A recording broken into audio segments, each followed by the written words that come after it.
नमस्कार, मैं आपके साथ भास्कर तिवारी। अमर उजाला.com में आपका स्वागत है। ज्ञान वापी के बाद अब बारी आ गई है ईदगाह मस्जिद की, और इस ईदगाह मस्जिद को लेकर के भी अब नए तरह के माहौल बन रहे हैं और नए तरह की बातें की जा रही। इन सब के बीच में सुप्रीम कोर्ट ने इस मामले पर सुनवाई करने वाली याचिका को स्वीकार कर लिया है और 1 जुलाई से इस मामले पर सुनवाई होगी। दरअसल इस पूरे मामले में याचिकाकर्ताओं का कहना है कि अगर इस मस्जिद को बारीकी से देखा जाए और कुछ स्थानों पर अगर खुदाई की जाए तो कई हिंदू अवशेष मिल सकते हैं।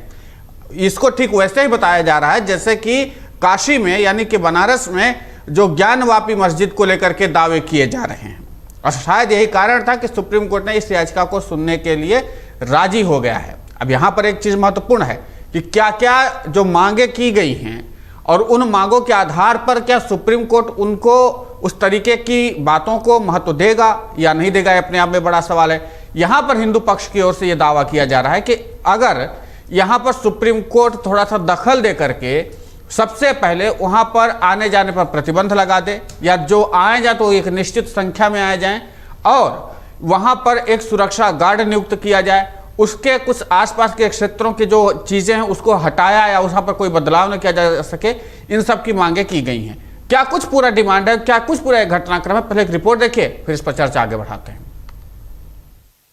उत्तर प्रदेश के वाराणसी स्थित बहुचर्चित ज्ञानवापी मस्जिद को लेकर जारी विवाद के बीच मथुरा में श्री कृष्ण जन्मस्थली के पास स्थित शाही ईदगाह मस्जिद को सील कराने की याचिका सिविल कोर्ट ने स्वीकार कर ली है। कोर्ट ने इस मामले की सुनवाई के लिए 11 जुलाई की तारीख तय की है। बता दें कि मथुरा में कुल 13.37 एकड़ जमीन के मालिकाना हक को लेकर सिविल कोर्ट में पहले से एक मामले पर सुनवाई चल रही है। इस जमीन में से 11 एकड़ भूमि मंदिर के पास है और बाकी ईदगाह के पास। दरअसल मथुरा सिविल जज सीनियर डिवीजन के कोर्ट में अधिवक्ता महेंद्र प्रताप सिंह ने प्रार्थना पत्र लगाया था, जिसमें उन्होंने शाही ईदगाह को सील करने, वहां सुरक्षा व्यवस्था बढ़ाए जाने, वहां आने जाने पर रोक और सुरक्षा अधिकारी को नियुक्त करने की मांग की गई है। महेंद्र प्रताप सिंह ने अपने इस प्रार्थना पत्र में ज्ञानवापी मस्जिद के विवाद का जिक्र करते हुए कहा, ज्ञानवापी मस्जिद वाराणसी में जिस प्रकार से हिंदू शिवलिंग के अवशेष मिले हैं उससे स्थिति स्पष्ट हो गई है। प्रतिवादीगण वहां इसी कारण से विरोध शुरू करते हैं। उन्होंने कहा यह स्थिति श्री कृष्ण जन्मभूमि संपत्ति की है, जो असली गर्भगृह है। वहां पर सभी हिंदू धार्मिक अवशेष कमल, शेषनाग, ओम, स्वास्तिक आदि हिंदू धर्म चिन्ह व अवशेष हैं। इनमें से कुछ को मिटा दिया गया है और कुछ को प्रतिवादीगण मिटाने के प्रयास में है। इस स्थिति में अगर हिंदू अवशेषों को मिटाया गया तो कैरेक्टर ऑफ प्रॉपर्टी बदल जाएगा और वाद का उद्देश्य समाप्त हो जाएगा। महेंद्र सिंह ने इसके लिए ही माननीय कोर्ट से अनुरोध किया कि वहां सभी का आना जाना प्रतिबंधित कर उस परिसर को उचित समय के लिए प्रबंध किया जाए, परिसर को सील कर दिया जाए। बता दें कि मथुरा में शाही ईदगाह श्री कृष्ण जन्मभूमि को लेकर लंबे अरसे से विवाद चल रहा है और इस मामले पर वहां सिविल कोर्ट में सुनवाई चल रही है। हालांकि इस मामले में कहा तो यहाँ तक जा रहा है कि खुदाई करने पर जेल के भी अवशेष मिलेंगे, इसलिए उनकी मांग है कि यहाँ भी वाराणसी के तर्ज पर सर्वे कराया जाए और कमिश्नर की नियुक्ति की जाए। वाद दाखिल करने वाले नारायण सेना ने आशंका जताई है कि मुस्लिम समाज के लोग इन साक्ष्यों को नष्ट भी कर सकते हैं, इसलिए उनकी मांग है कि जल्द से जल्द इसका खुलासा किया जाए। वहीं अखिल भारतीय हिंदू सभा की ओर से 6 दिसंबर 2021 को घोषणा की गई थी कि वो शाही ईदगाह में जाएंगे और लड्डू गोपाल का दुग्धाभिषेक करेंगे। इस ऐलान के बाद पुलिस और प्रशासन सतर्क हो गया। 6 दिसंबर के पहले ही अखिल भारतीय हिंदू सभा के पदाधिकारियों को नजरबंद कर दिया गया। इस घटना के बाद से मथुरा में ईदगाह की जमीन का विवाद गहराता चला गया है। वहीं अखिल भारतीय हिंदू महासभा का कहना है कि पंडित मदन मोहन मालवीय ने श्री कृष्ण जन्मभूमि की 13.37 एकड़ भूमि 3.37 एकड़ भूमि 13,400 रुपए में रजिस्ट्री करवाई थी। ईदगाह गैर कानूनी तौर पर बनी है। हैरत की बात है कि हिंदुओं का इसमें प्रवेश वर्जित है, केवल मुस्लिम समुदाय के लोगों को इसमें जाने की इजाजत है। उनका कहना है कि प्लेसेस ऑफ वर्शिप एक्ट 1991 केवल मंदिरों पर लागू होता है, मस्जिद और मजार पर एक्ट लागू नहीं होता है। फिर भी वहां प्रशासन ने प्रवेश पर रोक लगाई है। वे चाहते हैं कि उन्हें कोर्ट मस्जिद में दाखिल होने की इजाजत दे। अब इस मामले में सुप्रीम कोर्ट ने याचिका को स्वीकार करते हुए 1 जुलाई से सुनवाई करने का फैसला किया है। ऐसे में देखने वाली बात तो ये होगी कि इस मामले में कोर्ट आगे क्या निर्णय लेता है। वीडियो जिस तरीके से पूरा घटनाक्रम है, उन घटनाक्रमों के बीच में एक चीज यहां पर समझने वाली बात होगी कि कोर्ट के लिए कई पेचीदगियां भी हैं। और ये पेचीदगी जब कोई ऐसा पुराना केस या पुराना विवाद आता तो उसमें ये स्थिति बनती है, वो चाहे बाबरी का रहा हो, चाहे ज्ञानवापी का रहा हो, चाहे ये ईदगाह की शाही मस्जिद की बात की जा रही हो, हर जगह पर यह है। अब यहाँ पर हमारे साथ चर्चा करने के लिए हमारे वरिष्ठ सहयोगी जयदेव सिंह हैं। सर, आपका बहुत बहुत स्वागत है। और मेरा पहला सवाल यही होगा कि सुप्रीम कोर्ट तो राजी हो गया है, इस पे जितने दावे किए जा रहे हैं अगर उतने साक्ष्य कैसे और किस तरीके से रखे जाएंगे, पहला सवाल ये होगा। और दूसरा प्रश्न साथ में मैं इसको जोड़ना चाहूंगा कि जो पुराने तथ्य हैं उनकी विश्वसनीयता पर कैसे मुहर लग पाएगी। देखिए, ये पूरा जो मामला है उसको सुप्रीम कोर्ट जाने से पहले एक चीज़ और है यहाँ पर कि इस मामले पर एक जो सुनवाई होनी है वो कल होनी है 19 तारीख को। कोर्ट जो है मथुरा की कोर्ट, वहाँ पर भी ये मामला लगा हुआ है। वहाँ एक वरिष्ठ वकील हैं जो कि रामलला मामले में भी वकील थी, रंजना अग्निहोत्री, उन्होंने एक याचिका लगा रखी है। उस पर फैसला 6 तारीख को आना था। 6 तारीख को कोर्ट में सुनवाई पूरी हुई तो उसके बाद उसमें कोर्ट ने अपना फैसला सुरक्षित रख लिया था कि वो इस मामले को सुनेगा आगे या नहीं सुनेगा, इस पर जो है कल एक फैसला आना है। इस बीच में हाई कोर्ट ने भी ये कहा था कि इस तरह के जितने मामले हैं उनकी 4 महीने के अंदर, इलाहाबाद हाई कोर्ट ने कहा था कि 4 महीने के अंदर वो सारी सुनवाई पूरी की जाए, जो भी है सब मामलों को एक साथ क्लब करके। अब इन सब के बीच में एक नई याचिका सुप्रीम कोर्ट पहुंचती है जिसके बारे में सुप्रीम कोर्ट ने 1 जुलाई को सुनवाई करने को कहा है। अब इन याचिकाओं में वही बातें कही गई हैं कि कोर्ट कमिश्नर नियुक्त हो जाए, वीडियोग्राफी हो और सारी चीज़ें देखी जाए। अब यहाँ पर जो मसला है, यहाँ एक तरह से जो मालिकाना हक है उस पर मामला ज़्यादा जाएगा, जबकि अगर ज्ञानवापी में देखें तो वहाँ जो है जो श्रृंगार गौरी माता हैं जिनकी की पूजा पहले से होती रही है, अभी भी साल में एक बार होती है, उनकी पूजा से को लेकर रोज़ पूजा करने का अधिकार मिले, वहाँ से कहानी शुरू होती थी। यहाँ जो है ये जो मामला है कि 1961 में एक वो हुआ था, अनुबंध हुआ था, आपस में समझौता हुआ था, जिसमें कि एक हिस्सा जो कि मंदिर पक्ष को गया था और एक हिस्से को जो है वो मस्जिद के लिए गया था। तो वो करीब 13.5 के करीब का वो है इलाका, उसको वो उस पूरे एक इलाके को जब देखेंगे आप तो उसमें 2 हिस्से हैं। तो अब जो है हिंदू पक्षों की तरफ से ज़्यादातर मामलों में जो वो हो रही है कि वो पूरा जो इलाका है उस पूरे इलाके का मालिकाना हक जो है वो हिंदू पक्ष को मिलना चाहिए। एक तो ये है। एक चीज़ ये भी है कि इस पूरी उसमें अगर आप देखेंगे तो ये अब एक तरह का नए तरह का वो है मसला। जिस तरह की चीज़ें अगर जब 2019 में जब अयोध्या मामले में फैसला आया था तो जो बातें कही जा रही थी कि हो सकता है कि इस तरह के मामले बढ़ें, जहाँ पर कि पुरानी मस्जिदों को मंदिर तोड़कर बनाए जाने के दावे हों, उन पर रिक्लेम करने को की शुरुआत हो। हालांकि इसमें जो सबसे बड़ी बाधा बनता है या कहिए कि जो सबसे बड़ा कारण है, जो याचिकाएं नहीं लग पाती या स्वीकार नहीं होती हैं, उसमें 1991 का जो पूजा स्थल कानून है वो बनता है, जो ये कहता है कि जो भी स्ट्रक्चर 1947 के पहले 15 अगस्त 1947 के पहले जो भी स्ट्रक्चर है वही उसके स्वरूप में बदलाव नहीं हो सकता है। और इसी आधार पर ये सारी याचिकाएं पहले खारिज होती रही हैं, पहले भी इस तरह के मामले जो आए हैं। तो अब ये देखना होगा कि अब किन प्रावधानों के तहत ये याचिकाएं स्वीकार होती हैं और कोर्ट इन पर क्या कहता है, क्योंकि जिस कानून के तहत ये सारी चीज़ें रुकी हुई थी उस कानून की वैधानिकता को भी सुप्रीम कोर्ट में चुनौती दी जा चुकी है। उस पर भी और वो जो चुनौती दी गई थी वो याचिका भी सुप्रीम कोर्ट ने स्वीकार कर रखी है और उससे जुड़ा जो नोटिस है वो केंद्र को भेज रखा है। वो 1 साल से ज़्यादा हो गया उस नोटिस को, हालांकि केंद्र की तरफ से अभी उस नोटिस पर कोर्ट को जवाब नहीं दिया गया है। तो इस तरह से आप देखेंगे कि ये सारी चीज़ें एक दूसरे से क्लब हो रही हैं और ये सब कुछ जो है अब आगे ये दिखेगा कि आखिर इनमें क्या होता है। कल एक सुनवाई होनी है, कल का दिन काफ़ी अहम हो जाएगा क्योंकि कल अगर आप देखें तो ज्ञानवापी के मामले में भी सुनवाई होनी है और अयोध्या के मामले में भी सुनवाई, अयोध्या कह रहा हूँ, मथुरा के मामले में भी सुनवाई होनी है।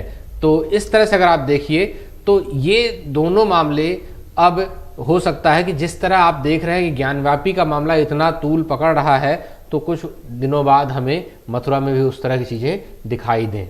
जी, अब यहाँ पर प्रश्न एक और खड़ा होता है सर कि जिस तरीके से ये कोर्ट अपना पक्ष कोर्ट में रखा जाएगा नहीं है। इस पे देखिए क्या है कि जो भी पक्षकार हैं, मुस्लिम पक्षकार जो भी हैं, वो भाई आप ही के संविधान में आप ही की देश की सरकारों ने एक कानून बनाया है, पूजा स्थल कानून, जो 1991 में आया था, उसी कानून को का हवाला है।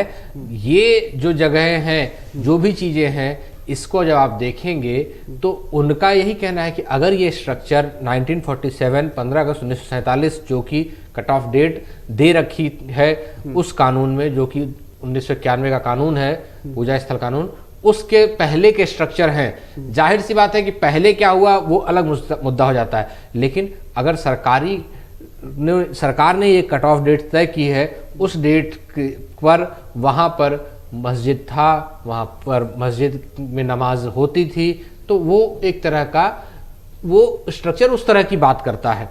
अब ये मामला अगर आप देखेंगे तो इस स्ट्रक्चर को जहाँ पर ये बना हुआ है, इस पर जब आप 1947-1961 के दौर की बात देखेंगे तो जब 61 में यहाँ पर जो समझौता हुआ था, उस समझौते के पहले यहाँ पर मस्जिद ही था सिर्फ, और उसके बाद ये जब हुआ कि ये कृष्ण जन्म स्थल है, जहाँ पर कृष्ण जी का जन्म हुआ था, जिस जगह पर जहाँ पर उनको कंस ने बंद कर रखा था, द्रौपदी और तो उस चीज़ को देखते हुए कहा जाता है कि ये पूरा जो है वो उसके बाद समझौता हुआ और मुस्लिम पक्ष ने फिर एक बड़ा हिस्सा हिंदू पक्ष को दिया और वहाँ पर वो सारी चीज़ें हो रही हैं। तो अब ये कहा जा रहा है कि वो हिस्सा नहीं बल्कि पूरा जो इलाका है वो हो जाए। तो इस तरह की चीज़ें हैं। तो इसमें ऐसा नहीं है कि आप एक कोई कानून मान रहा है और कोई नहीं मान रहा है। हाँ, अपने अपने तर्क हैं अपना, और उन्हीं कानूनों में, क्योंकि आप ही के कानून में अलग अलग प्रावधान है, और होता क्या है कि कई जगहों पर एक चीज़ को डिफेंड करने का एक आप लॉ लेकर आते हैं और दूसरी जगह दूसरा पक्ष जो है वो उसके दूसरे पहलू को या दूसरे किसी धारा को लेकर आता है। तो आप दोनों की बातें देखते हैं। हाँ, सबूत और गवाह की बात जो होती है, अब किस तरह से चीज़ें होती हैं उसके हिसाब से फिर कोर्ट ये तय करती है कि आखिर उसमें क्या होना है। क्योंकि जब 1991 का पूजा स्थल कानून आया तो उसमें ये कहा गया कि जो अयोध्या का मामला जो कि पहले से चल रहा है उसको छोड़कर अपवाद स्वरूप बाकी कोई भी इस तरह का मामला जहां पर कि किसी धर्म द्वारा किसी दूसरे धर्म के स्ट्रक्चर को या उस जगह के उस नेचर को बदलने को लेकर किसी तरह की याचिका है, किसी पूजा स्थल के नेचर को बदलने की, उस तरह की सभी याचिकाओं को रद्द करने की बात की गई। नई याचिकाओं को स्वीकार नहीं करने की बात की गई, क्योंकि वो उस कानून के प्रावधान है। वो 5 प्रावधानों में इन सारी बातों का जिक्र है, और उसमें जो धाराएं हैं उन्हीं की उसी कानून की दूसरी, तीसरी और चौथी जो धारा है उसको कोर्ट में चुनौती मिली हुई है, इस आधार पर कि ये जो राइट टू रिव्यू है उसका उल्लंघन करती हैं, ये धाराएं जो न्याय रूल ऑफ लॉ का उल्लंघन करती हैं। तो इस तरह के आधार पर इन जो इस कानून को की वैधानिकता को चुनौती मिली हुई है। लेकिन आज की तारीख में अगर आप देखें तो कानून आज की तारीख में ये लागू है। तो जाहिर सी बात है कि इस कानून के लिहाज से अगर आप देखेंगे तो कई सारी चीज़ें आपको कानून के हिसाब से, अगर आप देखें मौजूदा कानून के हिसाब से, कल को कानून बदल जाए तो बात अलग है, लेकिन मौजूदा कानून के हिसाब से अगर कोई स्ट्रक्चर 1947 से पहले का है तो वो स्ट्रक्चर नहीं बदला जा सकता, उसका नेचर नहीं बदला जा सकता। जिस भी पूजा स्थल का जिसका भी पूजा स्थल है, चाहे वो हिंदू है, मुस्लिम है, सिख है, ईसाई है, किसी भी तरह का पूजा स्थल जो 15 अगस्त 1947 के पहले का है उसके नेचर में परिवर्तन नहीं करने की बात 1991 का पूजा स्थल कानून कहता है। जी, अभी जो आप कह रहे थे कि जो वर्शिप का एक है जो सबको मिलता है, और जो मैंने कहा कि कानून नहीं मानने का, तो उसका मसला ये है कि यहाँ पर जो याचिकाकर्ता उन्होंने स्पष्ट शब्दों पर लिख दिया है कि हम चाहते हैं कि हम एक जो इनके प्रोटोकॉल है उसके हिसाब से जा करके उन जगहों पर देख करके आ जाए कि क्या वहाँ पर हिंदू के चिन्ह हैं, हिंदू मंदिर होने के प्रतीक हैं, स्वास्तिक या ऐसे कुछ चीज़ें हैं क्या। और यही चीज़ है कि वहाँ पर आज तक नहीं जाने दिया गया। और इसके पहले जब दिसंबर में जाने का हिंदू महासभा ने ऐलान किया तो उस समय फिर पुलिस ने नजरबंद कर दिया क्योंकि सांप्रदायिक माहौल खराब ना हो। देखिए, ये क्या होता है कि जब आप इन बातों पर जाएंगे तो ऐसी बहुत से स्ट्रक्चर हैं जिन पर विवाद है, न सिर्फ देश में, देश के बाहर भी। यहाँ तक कि मेरी एक याचिकाकर्ता से बात हो रही थी तो वो तो यहाँ तक दावा कर रहे थे कि करीब 9,000 से ज़्यादा ऐसे मस्जिद या चर्च हैं जो कि मंदिरों को तोड़कर बनाए गए, क्योंकि आप इनको इनकार नहीं कर सकते हैं। लेकिन आपका एक कानून भी तो है, एक संविधान भी तो है, उसकी बात होती है। दोनों चीज़ें आप देखेंगे। आप जब इन बातों को कहेंगे कि ये मंदिर का अवशेष है कि नहीं है, तो ऐसे आपको बहुत से प्रमाण मिल जाएंगे। जब आप कुतुब मीनार की बात करते हैं तो कुतुब मीनार में तो साफ साफ लिखा हुआ, जब आप वहाँ जाते हैं तो उसके प्रवेश द्वार पर लिखा हुआ है कि इस जो स्तंभ है, इस स्तंभ को 27 जैन और हिंदू मंदिरों के अवशेष से बनाया गया। अवशेष का क्या मतलब है? उन्हें तोड़ा गया होगा ना, तभी तो अवशेष आए होंगे। तो इस तरह की चीजें हैं, तो आप उससे इनकार नहीं कर सकते हो, क्योंकि वो तो लिखित में दिख रहा है ना। तो जाहिर सी बात है कि वो जो आक्रांता अलग अलग दौर में आपके देश में आए, ऐसा तो है नहीं कि सनातन धर्म से पुराने ये धर्म हैं। अगर जब आप इस्लाम धर्म की बात करते हैं तो उससे पुराना सनातन धर्म है, और आपके यहाँ पर इस्लाम बाहर से आया, इससे कोई इनकार तो करता नहीं है। तो जाहिर सी बात है कि जो आक्रांता आए उन्होंने अपनी शक्तियों का दुरुपयोग तो किया ही होगा ना। तो ऐसे एक नहीं कई जगहों पे किया होगा, तो उससे इनकार कोई नहीं करता। लेकिन बात यह है कि आपका संविधान या आपका कानून क्या कहता है। तो कानून यही कहता है कि 15 अगस्त 1947 के पहले जो स्ट्रक्चर जिस तरह का था, जो भी धर्मस्थल का पूजा स्थल जिस तरह से था, वो उसी तरह से माना जाएगा। उसके नेचर में बदलाव नहीं किया जाएगा, उससे जुड़ी याचिकाएं नहीं स्वीकार की जाएंगी। अब सरकार के ऊपर है, अब ये कोर्ट पर है। कोर्ट ने अगर इस कानून की वैधानिकता की चुनौती की जो याचिका है उसको स्वीकार किया है, याचिका मेरे पास है, वो उस याचिका में लिखा है कि कौन कौन से आर्टिकल 24, आर्टिकल 25 और बहुत सारे आर्टिकल्स का जिक्र है कि इन आर्टिकल्स का जो संविधान के में हमारे अधिकार हैं, आर्टिकल 14, इस तरह से इनका जो है इसको जो है इसका विरोध करता है या इसके खिलाफ है वो जो कानून है, और उसका कारण भी दिया गया है। तो अगर कोर्ट ने उन आधारों को मानकर उस याचिका को स्वीकार किया है, कोर्ट ने उस याचिका के आधार पर केंद्र से जवाब मांगा है, केंद्र अब उस पर क्या कहता है। केंद्र अगर ये मानता, जैसे आप देखिए अभी एक जो मामला चल रहा था, जो देशद्रोह का मामला जो था, जो राजद्रोह कानून को लेकर, उस पर भी तो कोर्ट ने अभी जुलाई तक के लिए रोक लगाई है ना। उसमें भी कहा है ना कि ये कानून अंग्रेजों के ज़माने से चला आ रहा है और अब तक 1870 में बना कानून है, 152 साल से चल रहा है। और वो कानून, जिस कानून को अंग्रेज भारतीय स्वतंत्रता सेनानियों के आंदोलनों का दमन करने के लिए लेकर आए थे, वो आज भी चल रहा है। तो उसकी प्रासंगिकता क्या आज बनती है?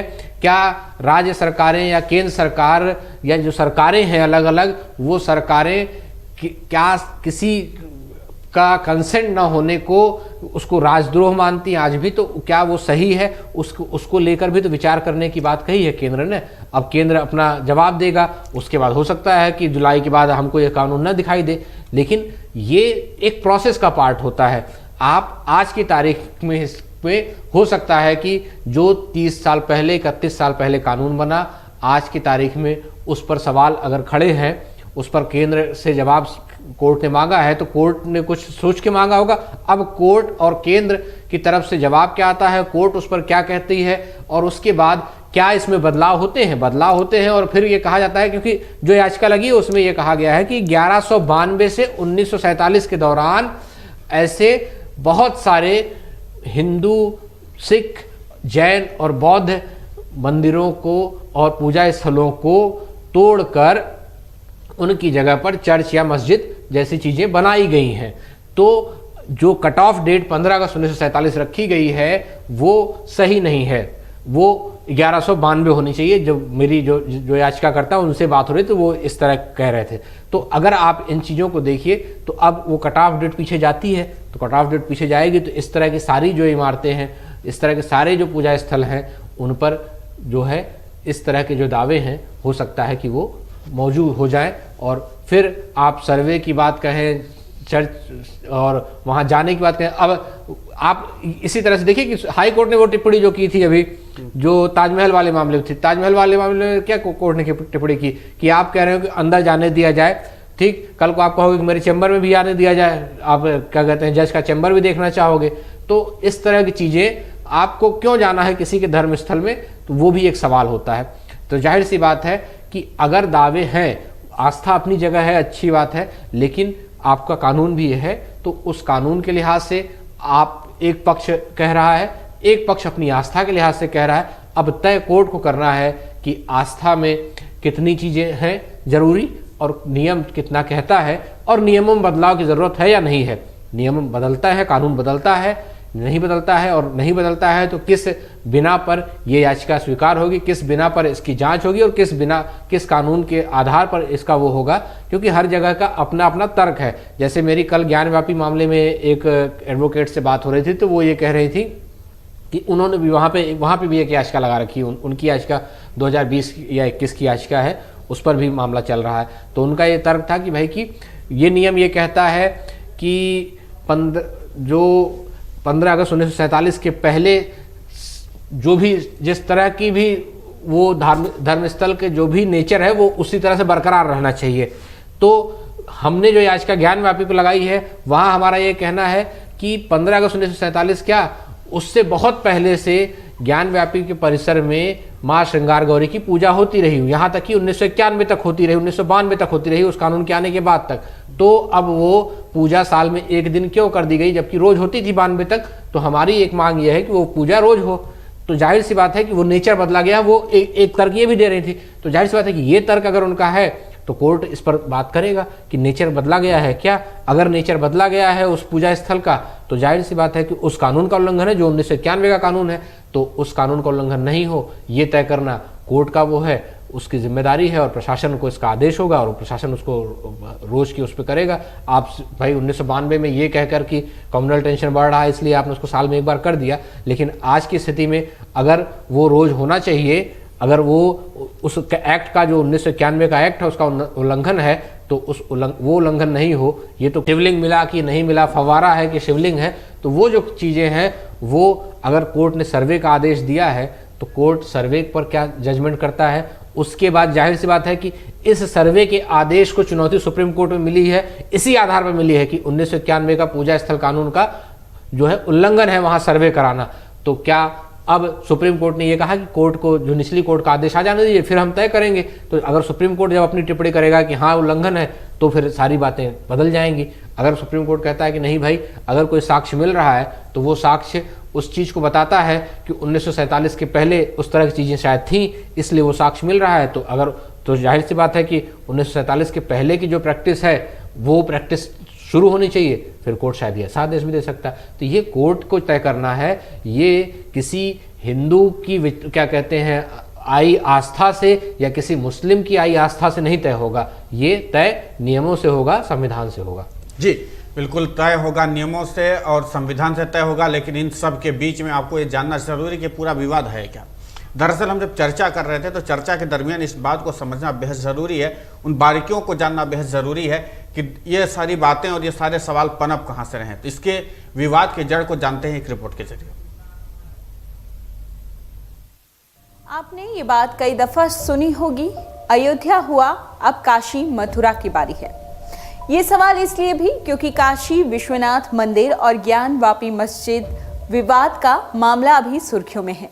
इसी बीच मथुरा में श्री कृष्ण जन्मभूमि मंदिर और शाही ईदगाह मस्जिद का विवाद भी चर्चा में आ गया है। मथुरा विवाद में भी स्थानीय अदालत में एक वाद दायर किया गया है, जिसमें ईदगाह मस्जिद का सर्वे कराने की मांग की गई है। काशी और मथुरा का विवाद भी कुछ अयोध्या की तरह ही है। हिंदुओं का दावा है कि काशी और मथुरा में औरंगजेब ने मंदिर तोड़वाकर वहां मस्जिद बनवाई थी। औरंगजेब ने 1669 में काशी में विश्वनाथ मंदिर तोड़वाया था और 1670 में मथुरा में भगवा केशव देव का मंदिर तोड़ने का फरमान जारी किया था। इसके बाद काशी में ज्ञानवापी मस्जिद और मथुरा में शाही ईदगाह मस्जिद बना दी गई। मथुरा में इस विवाद की चर्चा पिछले कई साल से है, लेकिन पिछले साल इस विवाद ने जोर पकड़ा जब अखिल भारत हिंदू महासभा ने ईदगाह मस्जिद के अंदर भगवान श्री कृष्ण की मूर्ति स्थापित करने और उसका जलाभिषेक करने का ऐलान किया था। हालांकि हिंदू महासभा ने ऐसा नहीं किया, वो ऐसा नहीं कर पाई। इसके बाद उत्तर प्रदेश चुनाव में मथुरा की बारी है जैसे नारे भी खूब चले। आइए हम आपको बताते हैं कि पूरा विवाद क्या है। इस पूरे विवाद की कहानी शुरू होती है 1670 से। मुगल शासक औरंगजेब ने 1670 में मथुरा में श्री कृष्ण जन्म स्थान को ध्वस्त करने का फरमान जारी किया। जिस मंदिर को ध्वस्त किया गया उसे 1618 में बुंदेला राजा यानी ओरछा के राजा वीर सिंह बुंदेला ने 33 लाख मुद्राओं में बनवाया था। मुगल दरबार आने वाले इटालियन यात्री निकोलस मनुची ने अपनी किताब स्टोरिया डू मोगोर यानी मुगलों का इतिहास में ये बात बताई है कि कैसे रमजान के महीने में श्री कृष्ण जन्म स्थान को ध्वस्त किया गया और वहां ईदगाह मस्जिद बनाने का फरमान जारी हुआ। मुगलों का राज होने की वजह से यहां पर हिंदुओं के आने पर रोक लगा दी गई। नतीजा ये हुआ कि 1770 में गोवर्धन में मुगलों और मराठाओं में जंग हुई। इसमें मराठाओं की जीत हुई। इसके बाद वहीं पर मराठाओं ने फिर से मंदिर का निर्माण किया। 13.37 एकड़ जमीन को लेकर ये पूरा विवाद फैला हुआ है। मराठाओं ने ईदगाह मस्जिद के पास ही 13.37 एकड़ जमीन पर भगवान केशव देव यानी श्री कृष्ण का मंदिर बनवाया, लेकिन धीरे धीरे ये मंदिर जर्जर होता चला गया। कुछ साल बाद भूकंप आया जिसमें मंदिर ध्वस्त हो गया और जमीन टीले में बदल गई। 1803 में अंग्रेज मथुरा आए और 1815 में उन्होंने कटरा केशव देव की जमीन को नीलाम कर दिया। इसी जगह पर भगवान केशव देव का मंदिर था। बनारस के राजा पटनीमल ने इस जमीन को खरीदा। बताया जाता है कि उन्होंने ये जमीन 1410 रुपए में खरीदी थी। राजा पटनीमल इस जगह पर फिर से भगवान केशव देव का मंदिर बनवाना चाहते थे, लेकिन वो ऐसा नहीं कर सके। 1920 और 1930 के दशक में जमीन खरीद को लेकर विवाद शुरू हुआ। मुस्लिम पक्ष ने यह दावा किया कि अंग्रेजों ने जो जमीन बेची उसमें कुछ हिस्सा ईदगाह मस्जिद का भी था। फरवरी 1944 में उद्योगपति जुगल किशोर बिरला ने राजा पटनीमल के वारिसों से ये जमीन 13,500 रुपए में खरीद ली।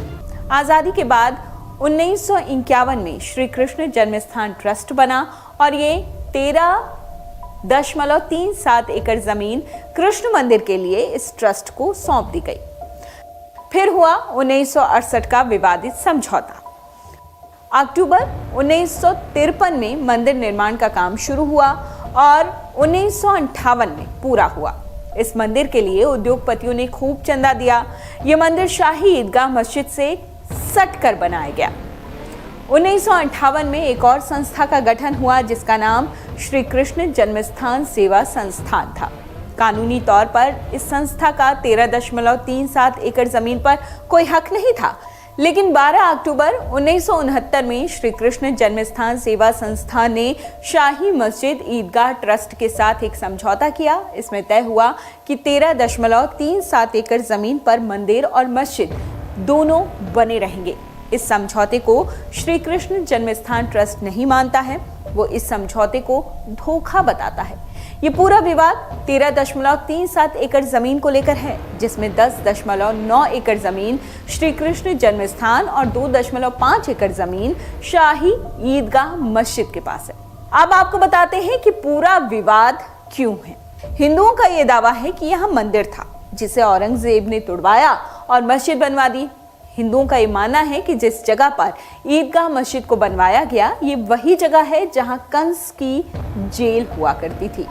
हिंदू पक्ष का दावा है कि जहां पर ईदगाह मस्जिद बनी है वहां पर मथुरा के राजा कंस की जेल हुआ करती थी और इस जेल में देवकी ने श्री कृष्ण को जन्म दिया था। फिलहाल ये मामला कोर्ट में है। हिंदू पक्ष ने पूरी 13.37 एकड़ जमीन पर मालिकाना हक देने की मांग की है। विवाद लंबा चलेगा, जाहिर सी बात है।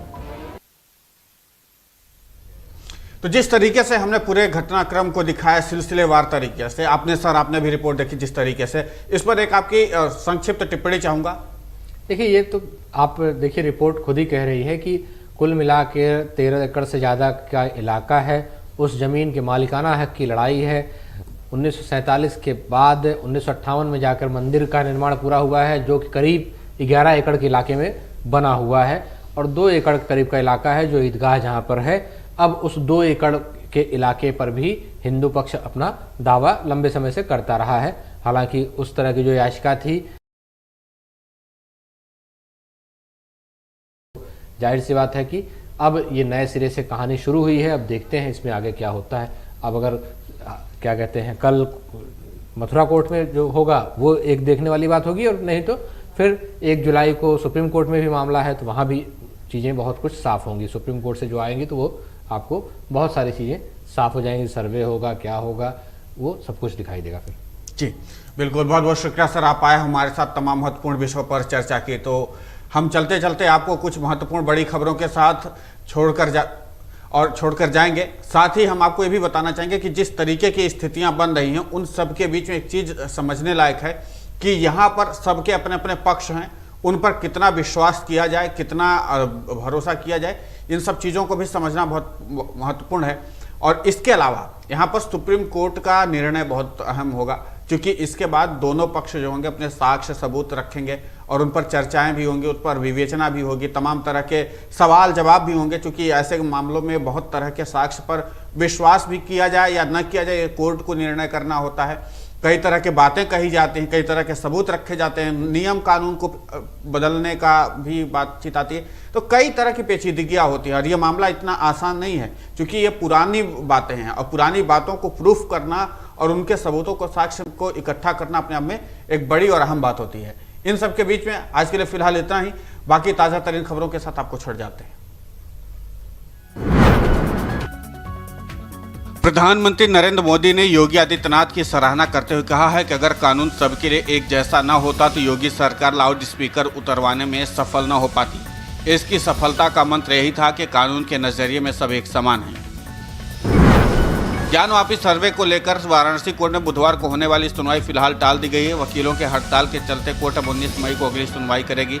बता दें कि ज्ञानवापी प्रकरण की वादी महिला ने मंगलवार को सिविल जज की कोर्ट में प्रार्थना पत्र देकर मस्जिद के वजू खाने में मिले शिवलिंग की मापी कराने की मांग की थी। उत्तर प्रदेश में हर साल सड़क दुर्घटनाओं में हजारों लोगों की जान चली जाती है। ऐसे में सड़क दुर्घटनाओं को रोकने के लिए मुख्यमंत्री योगी आदित्यनाथ बुधवार को बड़ी बैठक करने जा रहे हैं। यूपी सरकार जल्द ही दुर्घटनाओं पर लगाम लगाने के लिए सड़क सुरक्षा का विशेष अभियान शुरू करने जा रही है।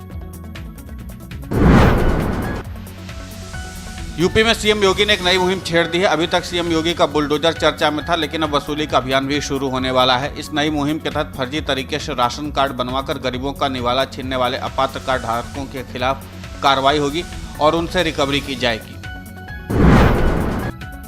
मुख्यमंत्री योगी आदित्यनाथ ने बुधवार को टीम 9 के अधिकारियों से कोविड संक्रमण पर बैठक करने के बाद आकांक्षात्मक जनपदों की प्रगति की समीक्षा पर बैठक भी की। इस दौरान उन्होंने संबंधित अधिकारियों को जरूरी दिशा निर्देश भी दिए।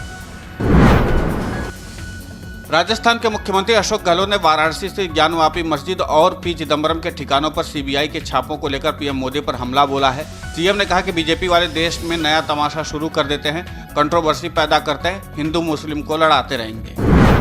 बसपा सुप्रीमो मायावती ने बुधवार को लखनऊ में बयान जारी करते हुए कहा कि देश में निरंतर बढ़ रही गरीबी, बेरोजगारी और आसमान छूती महंगाई आदि से जनता का ध्यान बांटने के लिए भाजपा और उनके सहयोगी संगठनों द्वारा चुन चुनकर खास धार्मिक स्थलों को निशाना बनाया जा रहा है। इससे हालात कभी भी बिगड़ सकते हैं। मध्य प्रदेश में नगरीय निकाय चुनाव ओबीसी आरक्षण के साथ होंगे। ये आदेश आज सुप्रीम कोर्ट ने दिए। अन्य पिछड़ा वर्ग कल्याण आयोग की दूसरी रिपोर्ट के आधार पर सुप्रीम कोर्ट ने यह आदेश दिया है।